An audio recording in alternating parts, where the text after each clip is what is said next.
As Rome grew from a village into a small city-state, it stood on the edge of greater powers.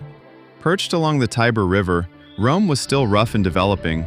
Wooden buildings, narrow paths, and a growing population shaped by trade and migration. But its position made it valuable and vulnerable. To the north lay the Etruscans, wealthy, powerful, and far more advanced.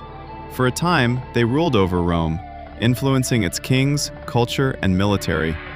But Rome did not remain under their shadow. As the Romans pushed back, tensions turned to conflict.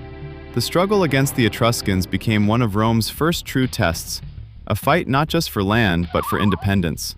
It was in these early clashes that Rome began to change, from a small city-state into a rising power willing to challenge those who once ruled it.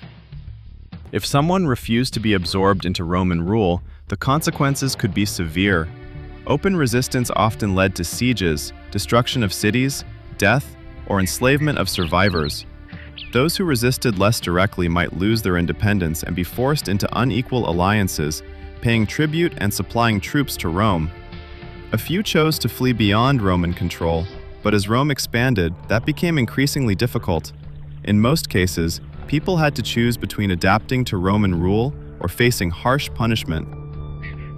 Fighting a series of wars against independent Etruscan city-states, Rome used long sieges, like the 10-year capture of Veii, along with persistent military pressure and strategic expansion. Some cities were violently taken, with deaths and enslavement, but many survivors were absorbed into Roman society. Rather than destroying Etruscan culture, Rome ultimately took it over, adopting its customs, knowledge, and symbols as it rose to power.